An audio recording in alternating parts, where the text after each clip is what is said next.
और जिन भगवान के संबंध में ये कहा गया यस्य निश्वसितम वेदाः ब्रह्मांडंच कलेवरम, ये ब्रह्मांड ही जिनका कलेवर है, अर्थात जो सर्वगत सर्वरूप सर्वमय हैं और जिनका श्वास प्रश्वास वेद है, उन भगवान को भला किसी से पूछने की क्या आवश्यकता पड़ेगी। और वो भी बार बार विभीषण से पूछते हैं कि तुम लंका के निवासी हो, तुम बताओ लंका का भेद, और विभीषण बता देते हैं। लोगों ने यहाँ तक कहावत प्रचलित कर दी, घर का भेदी लंका ढाए। पर वस्तुतः ये राम जी का पूछना वह अपने भक्त विभीषण की बारंबार प्रेम पूर्वक की गई परीक्षा ही है? यद्यपि भगवान जानते हैं कि विभीषण सर्वतोभावेन मेरी शरण में हैं, इनमें किसी प्रकार का छल कपट नहीं है, छिपाव दुराव नहीं है, भगवान जानते हैं, लेकिन दूसरे वानर वीरों को ये बताना चाहते हैं कि शरणागत भक्त को कितना शरण्य के प्रति निश्चल और निष्कपट होना चाहिए, ये दिखाने के लिए राम जी विभीषण से पूछते हैं। और राम जी को जो पूछते हैं, विभीषण जानते हैं कि हम न भी बताएंगे तो भी राम जी सब जानते हैं, लेकिन वे सब कुछ जानते हुए सर्वज्ञ होते हुए भी अज्ञ की तरह मुझसे पूछ रहे हैं। तो मैं शरणागत हूँ, सेवक हूँ, सेवक का एकमात्र धर्म है स्वामी की आज्ञा का पालन।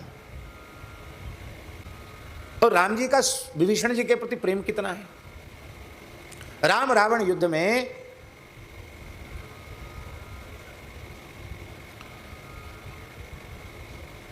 विभीषण युक्ति बताते हैं, ये बात रावण को पता है। रावण बहुत क्रुद्ध है, उसने देखा कि राम जी मेरे तपस्या से प्राप्त दिव्य अस्त्र शस्त्रों को भी तिल तिल करके काट देते हैं। तब उसने कठोर तप से प्राप्त एक अमोघ शक्ति अष्ट घंटा समन्विता, वाल्मीकि रामायण में लिखा, 8 स्वर्ण में घंटे उसमें लगे हुए थे, ऐसी 8 घंटा समन्विता एक दिव्य शक्ति रावण ने हाथ में ली, मंत्रोच्चारण किया, बोले ये शक्ति रखी तो हमने राम जी के लिए थी, लेकिन अब हमारी समझ में आ गया कि विजय के लिए हमको पहले अपने भाई विभीषण का ही वध करना पड़ेगा। तो राम जी के लिए जो उसने रख छोड़ी थी, उस शक्ति को आमंत्रित करके उसने विभीषण की ओर मंत्र से आमंत्रित करके विभीषण का नाम लेकर उस पर प्रयोग किया। विभीषण जी को पता नहीं कि मेरे प्रति, मैं तो युद्ध में हूं नहीं, मैं तो केवल खड़ा हूं और ये युद्ध चल रहा है, राम रावण युद्ध, तो मैं अकस्मात बीच में आ जाऊंगा, ये विभीषण को भी ज्ञात नहीं। लेकिन राम जी की सर्वज्ञता, राम जी समझ रहे हैं कि रावण ने जो शक्ति छोड़ी है वे किसके ऊपर छोड़ी है।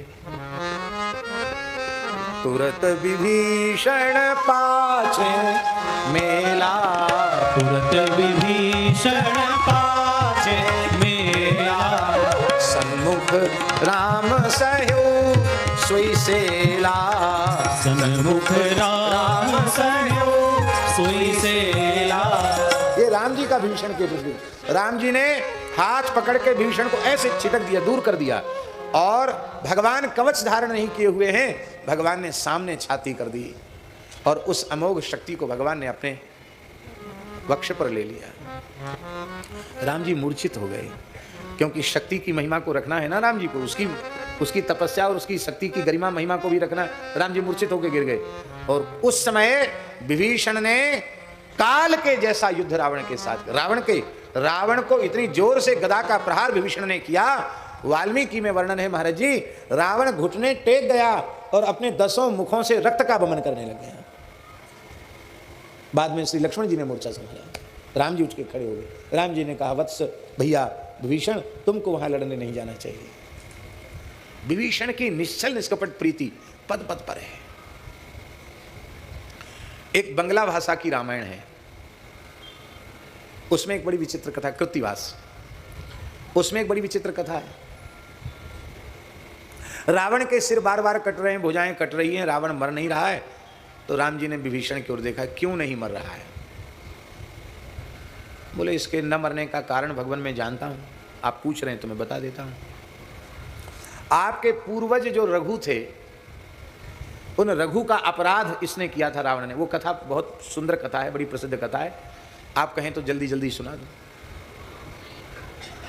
एक बार रावण दिग्विजय करते हुए अयोध्या आया, उसमें सिंहासन पर श्री रघु जी महाराज विराजमान थे। रघु जी से युद्ध करने आया। रघु जी मध्याह्न संध्या कर रहे थे सरयू जी के किनारे। रावण खड़ा हो गया, क्योंकि वो संध्योपासन के बाद जब बाहर आते थे तो कोई भी ब्राह्मण कुछ भी मांगे उसको दे देते थे। रघु जी की प्रतिज्ञा थी। तो रावण ने कहा कि कैसे युद्ध करें बिना किसी कारण के? तो सीधे कहेंगे कि मैं पुलस्त्य ब्राह्मण हूँ, आपसे कुछ भिक्षा चाहता हूँ। हाँ मांगो, क्या चाहिए? युद्ध की भिक्षा, द्वंद्व युद्ध की भिक्षा। तो जैसे ही रघु जी शरयू जल से मध्याह्न संध्या करके निकले, रावण भी प्रवेश में खड़ा है तो आपने वंदन किया। और उसके पहले एक घटना घट गई। रघु जी ने अपने कमंडल से जल लेकर दक्षिण की ओर फेंका और फिर आचमन किया, फिर रावण से संवाद किया। रावण ने कहा महाराज हम अपनी बात तो पीछे कहेंगे, पहले ये बताओ, मैं भी वेदज्ञ हूँ, कर्मकांड जानता हूँ, ये संध्योपासन करने के बाद एक चुल्लू जल दक्षिण की ओर ऐसे फेंकना, इसकी तो कोई विधि है नहीं, तो आप अविधि पूर्वक कुछ कर नहीं सकते, आपने क्या किया यहाँ? तो रघु जी ने कहा कि बात ऐसी है कि दक्षिण प्रदेश में दंडकारण्य क्षेत्र में एक अग्निहोत्री ब्राह्मण की होम धेनु, उस पर सिंह ने आक्रमण किया था। ब्राह्मण ने गाय की रक्षा की प्रार्थना की, तो मैंने इस जल से उस सिंह का वध कर दिया और ब्राह्मण की गाय को बचा लिया। धर्माचरण करते हुए भी, धर्मानुष्ठान करते हुए भी अपनी संपूर्ण प्रजा पर कितना ध्यान है इनका। आश्चर्य में पड़ गया, बड़े सिद्ध पुरुष हैं तो। बोले मन में विश्वास नहीं होता, थोड़ा देख के हमें। उसके पास तो सुविधा थी पुष्पक विमान की, चला गया। वहाँ जाकर देखा तो वे ब्राह्मण, अग्निहोत्री ब्राह्मण रघु जी को आशीर्वाद दे रहे थे।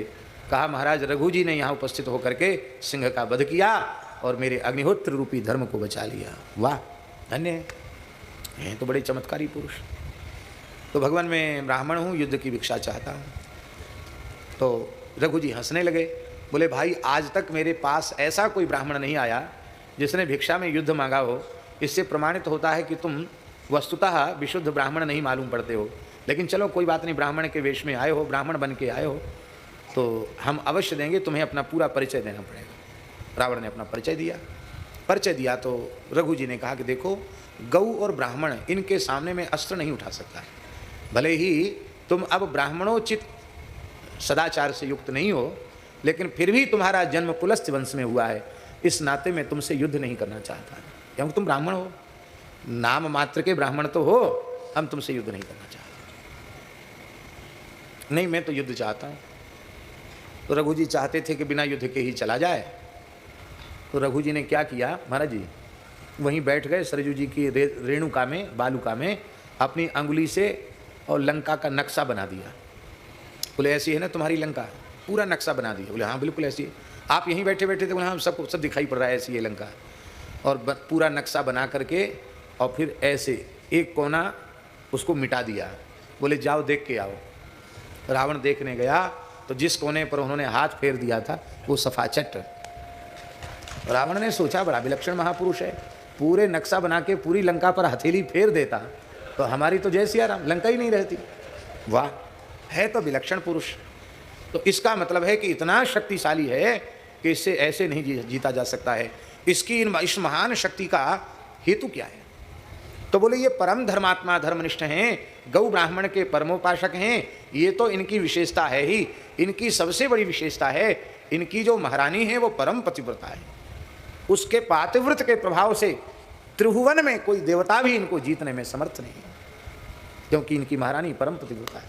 रावण ने, वो असुर तो था ही, आसुरी भाव वाला तो था ही, उसने निश्चय कर लिया कि यहीं से पहले किला तोड़ना चाहिए। तो वह रघु का रूप धारण करके, और महाराज तो संध्योपासन के लिए सरयू तट पर गए थे, और वो रघु का रूप धारण करके अयोध्या में प्रविष्ट हो गया। जैसे ही अंतःपुर में गया तो महारानी स्वागत के लिए प्रस्तुत होती हैं रघु जी के, लेकिन उन्होंने दूर से ही देखा तो दासियों से कहा कि स्वागत का थाल अलग कर दो, और वो भीतर चली गई और कहा कि अरे आज यह मेरे स्वामी के स्वरूप में कौन दुष्ट पुरुष आया है, क्योंकि जैसे सिंह की म्याद में गीदड़ की शोभा नहीं होती है, ऐसी ये व्यक्ति मेरे पतिदेव के स्वरूप, ये तो माया भी है, कोई असुर है। और वो भीतर चली गई। रावण वहाँ से अंतर्धान हो गया, कहीं पतिव्रता मुझे शापित न कर दे। और जब इस बात की जानकारी रघु जी को हुई कि रावण ने अंतःपुर में मेरी महारानी के पातिव्रत को नष्ट करने का षड्यंत्र किया, पर महारानी अपनी दिव्य शक्ति से सुरक्षित रही, अब आपने अपनी महारानी पतिव्रता को संतुष्ट करने के लिए रावण पर थोड़ा क्रोध भी किया कि जो बहुत अधिक धर्म और सदाचार का नाश करने लग जाए उसे कुछ अनुशासित भी करना चाहिए। तो तुरंत उन्होंने अपने तरकस से बाण निकाला। जैसे ही तरकस से बाण निकाला रावण को दंड देने के लिए, उसी समय ब्रह्मा जी प्रकट हो गए और श्री ब्रह्मा जी ने कहा, हे महाराज रघु, मैंने बहुत बड़ी आयु रावण को दे रखी है, अभी उसकी मृत्यु का समय नहीं आया है। आपके ही वंश में भगवान अवतार लेंगे और रावण का वध करेंगे, उनका पवित्र यश तीनों लोकों में गाया जाएगा। यही पहले से बनाई हुई व्यवस्था है, इस व्यवस्था का अतिक्रमण आप न करें, इसलिए आप रावण को क्षमा कर दें। बोले पितामह आपकी आज्ञा तो सिरोधार्य है, लेकिन मेरे संपूर्ण जीवन का यह व्रत है कि मैं अपने तरकस से जो संकल्प करके बाण निकाल लेता हूँ, उस संकल्प की पूर्ति के पहले बाण पुनः तरकस में जाता नहीं है। अब रावण को मारने के लिए बाण निकाल लिया है, तो रावण के मरे बिना ये बाण भीतर नहीं, इसी बाण से रावण मरेगा। ब्रह्मा जी बोले तो ये बाण हम ले जाते हैं तुम्हारा, जब कभी राम जी मारेंगे इसी बाण से मारेंगे। वो ले गए। ये नारद जी के द्वारा रावण को खबर पड़ गई कि मेरे ऊपर क्रोध करके रघु जी ने मृत्यु बाण से मुझे मारने का निश्चय किया था। वो बाण पितामह ब्रह्मा जी ले गए। ब्रह्मा जी को प्रसन्न करके रावण ने कहा, महाराज वो बाण हमको ही दे दो। राम ब्रह्मा जी से कोई मांग ना ले, इसलिए ब्रह्मा जी ने कहा ले जाओ, तुम ही ले जाओ। तो वह रावण अपने मृत्यु बाण को ले आया है, लंका में उसने रखा है अथवा धरती पर अन्यत्र कहीं रखा है, ये मुझे पता नहीं है, लेकिन यह इतिहास मुझे मालूम है कि ब्रह्मा जी के द्वारा दिया गया रघु जी का जो मृत्यु बाण है वो रावण ले आया था। और इसीलिए ऐसी प्रसिद्धि हो गई कि रावण ने अपनी मृत्यु को अपने अधीन कर लिया था। उसके पीछे रहस्य यही है। कहते काल को पाटी से बांध लिया था, ऐसी प्रसिद्धि है। पर काल पाटी से बंध जाता, मृत्यु बंध जाती तो लोग मरते ही क्यों? इसलिए सब बात झूठी है।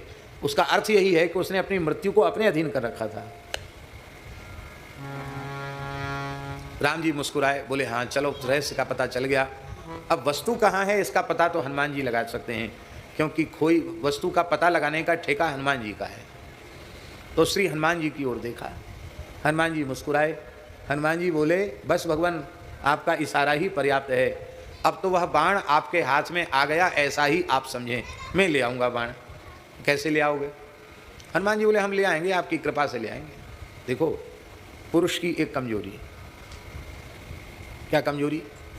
वो कमजोरी यही है कि कई अपने रहस्य की बातें वो किसी के सामने प्रकाशित नहीं करता, लेकिन कई बार पत्नी पर ज़्यादा प्रेम उड़ेलने के विचार से उसको ज़्यादा विश्वास में लेने के लिए अपनी अंतरंग से अंतरंग बात भी कह देता है। तो हनुमान जी सब जानते हैं, बहुत पढ़े लिखे पंडित हैं हनुमान जी बोले किसी को न बताया हो रावण ने, मंदोदरी को जरूर बताया होगा। मंदोदरी से बहुत प्रेम करता रावण, हम तो पता लगा लेंगे। और माताओं से पता लगाना बहुत कठिन काम नहीं है, सरल काम है।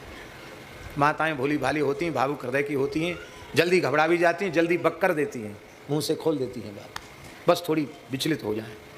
हनुमान जी ब्रह्मचारी वेश में लंका गए और लंका जा कर के बहुत व्याकुल थी मंदोदरी, बगीचे में उपवन में टहल रही थी, क्योंकि उसको संदेश मिल रहे थे मेरे पति के मस्तक और भुजाएं कट कट कर गिर रहे हैं, बहुत विकल थी।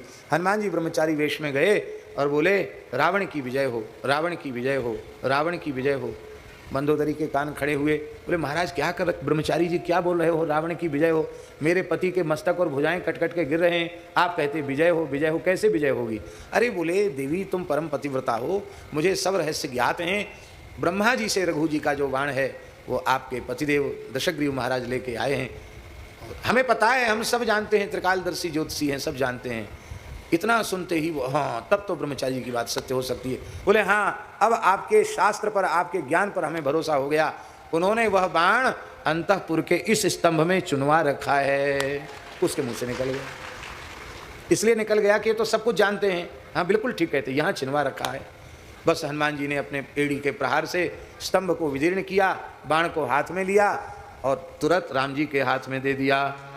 तो छाड़े सर 31, 20 बाण 20 भुजाओं के लिए, 10 बाण 10 मस्तकों के लिए, और 31वां बाण किस लिए? वो रघु जी का बाण। वो कहाँ छोड़ा? विभीषण ने कहा नाभि कुंड पीयूष बस जाके, नाभि कुंड पीयूष बस जाके, नाथ जियत रावण बल ताके, नाथ जियत रावण